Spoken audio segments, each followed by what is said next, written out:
So what we did is the first part of the spell. The next step is to move the arrow. So here I'll keep the first spell. First step of moving an arrow is to find the arrow. Like, if I don't have the arrow on the stack, I won't be able to move it. I'm just going to find all the arrows around me. First thing is I need the entity type here.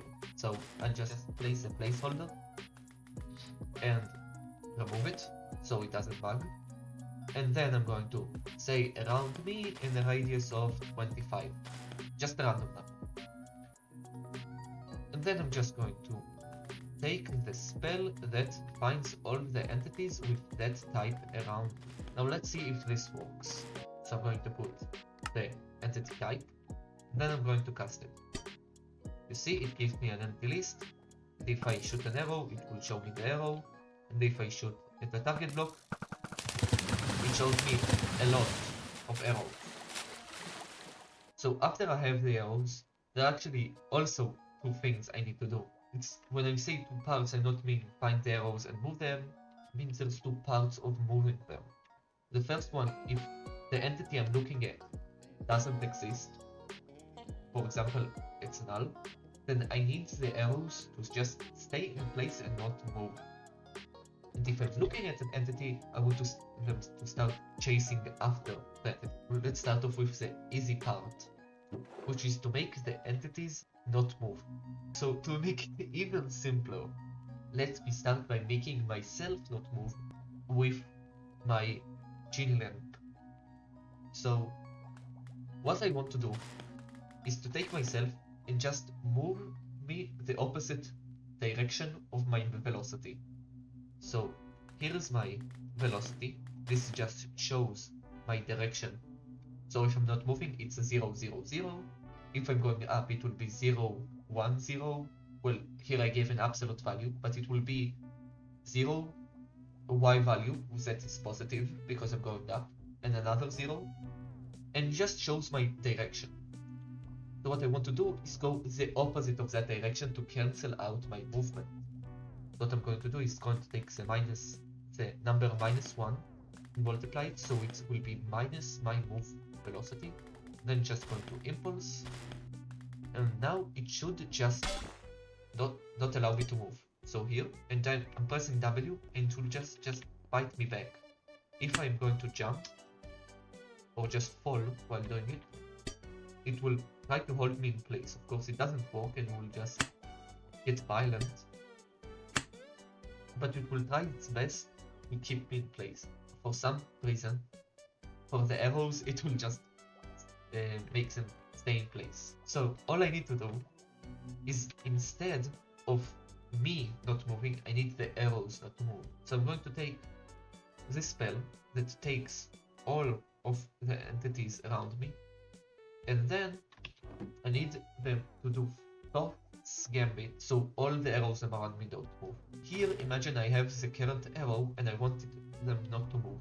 What I do is I say its move velocity, the same thing as I did as my player. So here is the first part we just made, and there's the second part we made earlier. And now I'm going to do Thoth's Gambit, and let's see if it works. So I'm going to execute. Now you see all the arrows just stop bouncing. And if I shoot another arrow, it will just freeze. Now, I don't know why it's bouncing like that, but it's actually like useful in survival if you want just like a protective barrier around yourself from skeletons. I once made it so every arrow just flies in the opposite direction of me, and not like my old video that hits them and kills you with the lack of amethyst you have. This actually doesn't use that much amethyst. If I go to survival, you see I don't die instantly, and you can see the mana it's using. It's using like 1 media a second, maybe even less, to hold all these arrows in place, which is pretty cheap. And then I can just continue, just pause, and they will fall as usual. It's not that expensive. Now that I can make them not move, I want them to follow an entity. if I have one. So how do you move an entity towards a direction you... So it's like basic vectors, if you know them. A simple a way. If you want this arrow to move towards something, you just got to take the position of the target minus the position of the arrow. And it will give you the vector from the arrow to the target. So let's say here I have the arrow. So before I start moving the arrow, I want to check if the target is actually real. So what I do is I'm gonna take the target that I saved in the index 1 of the spell, and I'm going to check if it's null. If it's null, I want the arrow to freeze. So I'm just going to write a big F here, F for freeze. After that, if it is not null, I want the arrow to start moving towards the entity I have stored there. So right now on the stack I have the arrow and the entity. So for simplicity's sake, I'm just going to save the entity on my Gravemind, and then I'm going to start the homing process. So if I have the arrow, I want to take the position of my target, then I want to take the position of the arrow, track it, and now I have the vector from the arrow to my destination. Now that vector will change depending on the direction on distance they are from each other. So now this vector has two properties. It has its direction and its length, and its length should not change depending on the distance. I don't want it to change. So what I'll do is I'll take that vector and I'll divide it by its length. Now I have the absolute vector. Now this already is great. If I just start impulsing the arrow, it will go to that end. But the problem here is it will accelerate and accelerate and accelerate. It will be very strong. But I want it to be slow and steady, like in the video I demonstrated. So what do?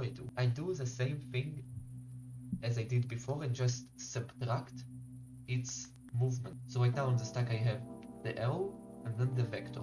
So I'm going to take the arrow, going to take its speed, going to subtract it, and right after that I'm going to do impulse. And now that I have what I do if it's frozen and if there's a target. Now there's actually even a third step that I'm not going to show you. That is how I made that arrows that were stuck in the ground would go and start homing the entity.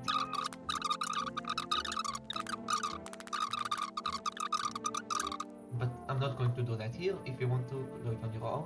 So now I have these two parts, and again I'm just going to do an if execute. So this entire thing is what is going to be in the Thoughts Gambit. So here is the first step we made, which is just finding the entity.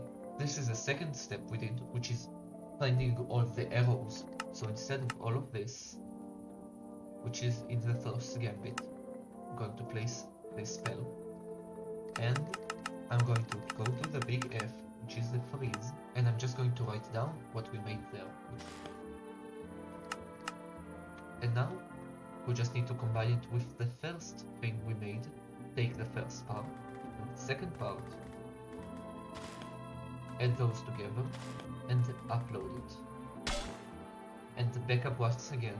The inventory is pretty messed up already, but now if I go, they should all just go towards that wall because the target isn't there. And I was correct. They are all trying to get to that armor stand I showed before, but I don't want them to ruin it because these armor trims took me a long time to get in creative menu. Now I selected this entity because it's not an arrow, technically it's an item, and when I shoot this part, which I shouldn't be able to, it should freeze. Yeah, it not should freeze, it will target. I'm just going to stop the spell. I'm going to take a ball, going to throw it, and then I'm going to use the spell, and they all go in this direction of the item.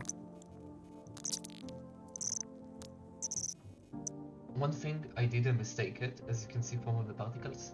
When I did the freeze, I forgot there's the entity before it comes first, so I need to remove it. And then it should not yell at me anymore and should just freeze the arrows in place. And if I throw the snowball there, they should just all freeze. And because the snowball is an entity which is not an arrow, when I shoot it, they just should all chase the ball, but then when it will be too far away, it will say it's too far away and make me drop my focus. Exactly what happened. So now I have the spell that follows the entities I'm looking at, and when I'm not looking at a certain enemy, it will just freeze in place. But the only problem is the arrows that are stuck in the ground will use you some amethyst because I haven't done that fix. So basically that's the video. That is the whole spell. Here I'll print it out in the chat one last time. Here it is. So thanks for watching, and I'll maybe see you again. See ya.